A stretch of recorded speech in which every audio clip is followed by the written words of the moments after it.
I'm sure going to try not to cry. I've been crying for about a year. Now.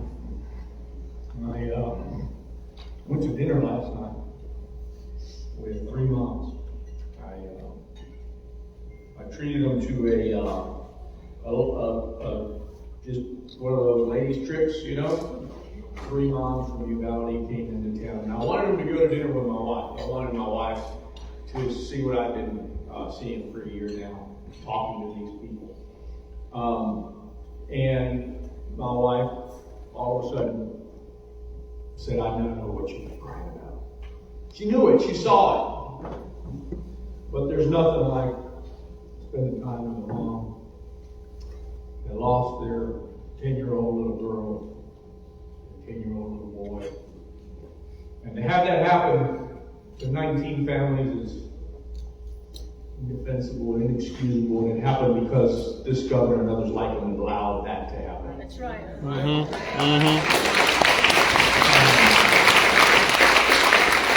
will not forget, I'm going to tell you a story. And I'm not going to keep you in this sadness. We're going to talk about some other things. We're going to talk about this fight, and we're going to talk about what each one of us has to do. But I want to talk about 4 amazing teachers. Amazing teachers. You see, in this whole tragedy, in this whole disaster, I realized and I saw for myself what actually happened, because we had a governor who said, hey, this was horrible, but it could have been worse.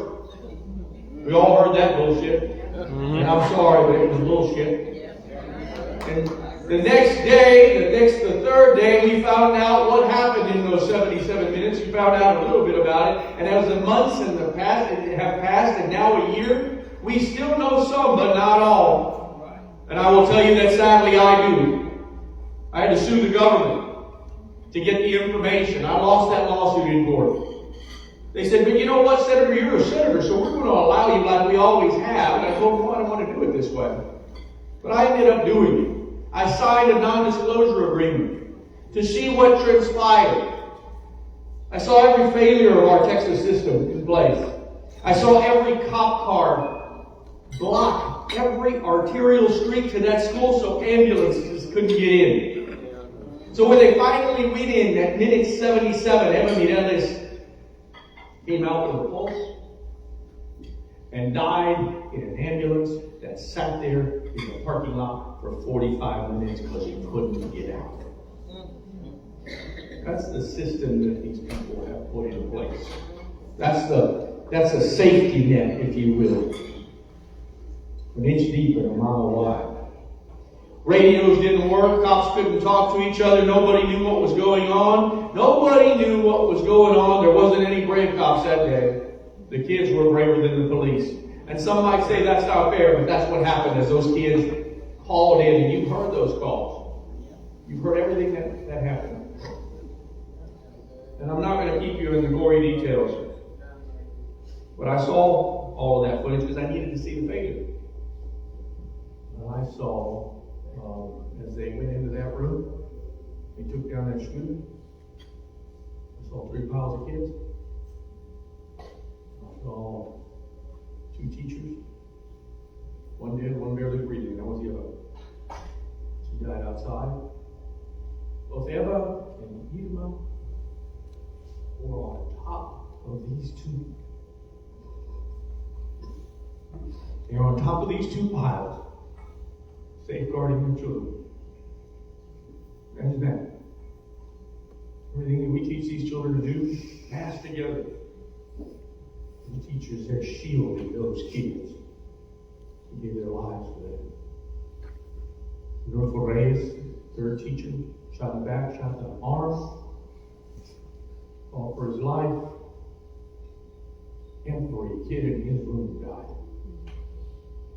He has to live with it for the rest of his life. Texas Workforce Commission wants him to go back to work. Man can hardly lift his hand. That's a failed system that we have in place. Imagine that. Elsa Avila, teacher you hardly heard of. It's a very quiet I don't want to tell the world what happened to her. Bullet from an AR-15. That's, so some of you older vets out there, that's an M16. That's what it was. It was invented for Vietnam. That bullet went through 1, 2, 3 walls. Shot Elsa at the abdomen. She lived to tell her story. She struggles every day with the pain of that event. And so I promised you that I wasn't just going to talk about it, but I want you to keep in mind those 2 teachers that gave their lives for their children, and those other 2 that are alive here today to tell their story. Because they are the reason that we're all here today. They're the reason it's why you do what you do to teach our kids, to protect our kids. But we do have, when you talk about courage, and I certainly appreciate the honors, and I appreciate the living legends that we have, Becky and Dwight and John, my friends, Shelley Potter, Tom Cummins, and each and every one of you that goes in every day to teach children. Every day to teach children. But when you talk about courage, you also have to talk about the opposite of courage, and that's cowardice. And we're not going to talk about the cowardice of the cops. We all know that. Let's talk about the cowardice of the Texas legislature, more specifically the Republicans in the Texas legislature that have done nothing to protect you. They've done nothing to protect you. Let's look at the bills they passed this session. They want you to go carry guns now. How many of you want to go carry a gun into school? At $50,000? No, thank you. No, thank you.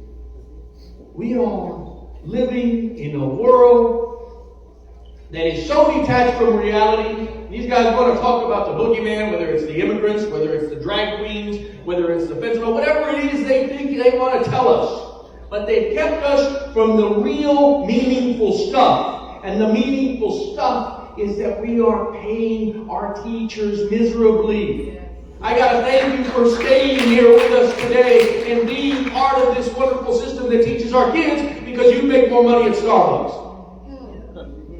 You make more money at selling cell phones at AT&T. Please don't go do that. That's really worrying. Stop. You say stop. Don't say that anymore. We've got to do better. You heard Dwight tell you about a voucher system. I don't like talking about myself, but I went into this session knowing exactly what I was going to do. I was so angry, and so mad, and so furious. And I knew I was going to talk about guns. And I knew I was never going to stop talking about guns, because I saw every bit of it. I sat there in the office of the lieutenant governor, and I said, you need to do something here, man. Because this is going to happen to someone you know. How dare you, you said. How dare you tell me that this is going to happen? This isn't going to happen to anybody I know or anybody that my staff knows. I said, it will. I promise you it will. It's coming to a theater near you, or a mall near you, or a church near you. And we have to do just the minimum here. And as he sat there, and he told me, Roland, at the end I broke up, like you saw me break up a little bit ago. Every day I think, and I see these images in my mind. Every morning I wake up, every night I go to bed. I've seen some horrible images. I think you've heard me talk about it. I don't want to talk about them so much today. But he says to me, Roland, there's a reason we don't look at the videos. That's the biggest amount of bullshit I've ever heard from someone that's supposed to be a leader in this state. And from the same guy that's supposed to be leading this state, his seminal piece of legislation is some voucher bill, him and this governor. A voucher bill that helps 180,000 kids. Well, hey, brother, there's 5 million kids in this state. 5 million kids in our public schools. And so what are we doing? I was going to start today with a joke. No, not much of a joke because I'm not very funny. But I'll say it. We'll try it out. First time. How many Republicans does it take to screw up a $36 billion surplus? How many? Just one? Probably three for sure, right? And so let's talk about their tax scheme. Listen, man, I'm all for a good tax cut. I want to help the people, sure. But we can't do it at the expense of a rotten system. We can't do it at the expense of a school system that is underpaid. Not underserved. Notice I didn't say that. Because you're going in there and you're serving those kids and you're serving their parents. And you're serving more than teachers these days. Now that ain't right. But that's where we are right now. And so listen, we have to have balance when we talk about priorities, because the tax cuts that they're now proposing, they're great. That's wonderful. But it comes at the expense of our public school system that they are eroding day after day. Day after day. Yes, vouchers is an absolute attack on our public schools, just like charters was before them. Right? And this tax scheme, we can't just give all the money away. We need the roads, we need the infrastructure, we need the electrical grid. Where in the world? It gets awfully cold in North Dakota. Every year, New York, upstate New York, Massachusetts, you name it. When it gets cold up there, 800 people don't die. But in Texas they do. In Texas they do, because these people have got us living at the bottom, and we can afford to be way at the top. We have enough resources in this state to do the things that we deserve. We have enough resources in this state to pay our teachers well. We have enough resources in this state to make sure our schools have all the technology and the things that you need. We have enough resources in this state so you're not digging into your pocket to feed a kid, clothe a kid, or give them the stickers you put on his paper.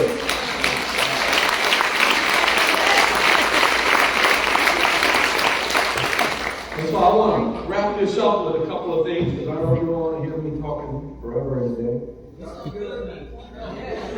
Yeah. I want to tell you a few things. I went in there with the idea that I was going to go attack this man because I was so angry. And I wanted to do some crazy things too, by the way, but I didn't do it. But I was the first person to ever appeal the ruling on the chair on an age limit amendment, on a bill, an amendment that was an age limit to accessing a weapon. And we did that, and for the first time in 12 years, Dan Patrick had to sit down while someone else took the gavel, and he had to just sit there and take it. Because I know I'm supposed to work with these people, but I promise you this, they are not my friend and they're not your friends. There might be a few Republicans in this room, and I get that and I respect that, but at the end of the day, you need to understand that these people don't have your back. These people only care about rich people, they only care about wealth, they only care about oil and gas, they only care about the things that are hoarding us and do not care about us. I promise you that.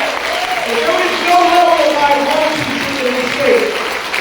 There cannot be bipartisanship if they don't give us a seat at the table. Okay, I need you to know that. And the reason I'm talking to you like this is because we need you. Yes, sir. Yes, sir. You have 66,000 members. 66,000 members in this union. The best union? No, that's not true. They're all wonderful. But you have 66,000 members. Every one of you will vote, no doubt. No doubt. Every one of you. The difference is 300,000. I want to make it 600,000. I'll tell you why it's important. 300,000 votes will change a statewide race in our state. So I wasn't great at math, but that's 5. Each one of you has to go get 5 new voters. And each one of you has to educate those voters as to what's right. You have to tell them that we're getting screwed. You have to tell them that we're getting scammed. And that's the truth. You're going to tell them that we've been neglected, because Uvalde was all about neglect. It wasn't just this tragedy that happened to these kids and these teachers. It was about the neglect of rural Texas, the neglect of Texas in general, because 21 kids shouldn't die, 800 people shouldn't die when it gets cold, teachers shouldn't have to be figuring out, retired teachers shouldn't have to figure out how to divide their medication. Come on, this is real stuff, right? This is real life stuff. Well, that's the numbers. We're going to talk about some numbers and then I'm going to get off. I'm going to finish. And John inspired me with a quote. I'm going to give you a quote. Because this is every bit, I promise you this, the other side treats this as war. I know how Dan Patrick thinks. I've got to understand a little bit. I know how he thinks. I know how Greg Abbott thinks. I know what his consultants think. This is a war to them because all they care about is money and they got to figure out how to stay in power. It's why they took Harris County and they said, we're going to figure out some special election laws for y'all over here in Harris County. Because hell, you're voting too much. That's the reality of what's happening. So understand that these people are coming at you with a game theory that's more than just a game to them. It's war. All right? So you have to do the same thing. So that's the number, 66,000, right? We know you're going to get us 5. Right? That's 300,000, 30,000 new voters each. You're going to tell those people it's going to take 15 minutes. 15 minutes of their lives to vote early. Right? That's all it takes. And the reason they have to do it is because 2 teachers gave their lives to little kids in this state. And they were draped all over those 19 kids. And Ella Mireles and Isma Garcia deserve 15 minutes of every Texan's time. Isn't that right? Yeah. All right.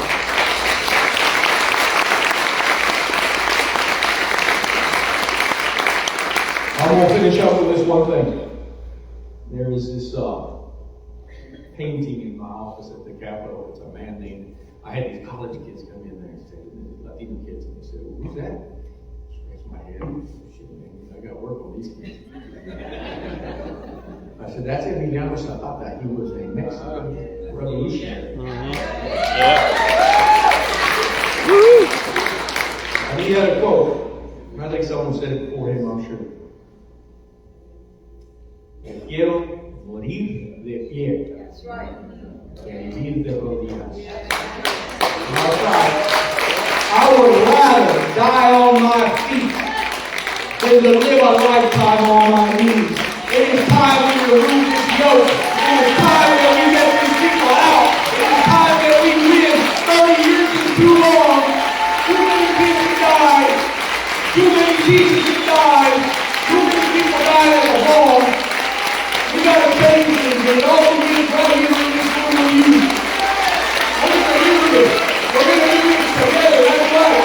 We're going to do this together because it's time that we're going to do it. Roland, and everybody before the I thank you,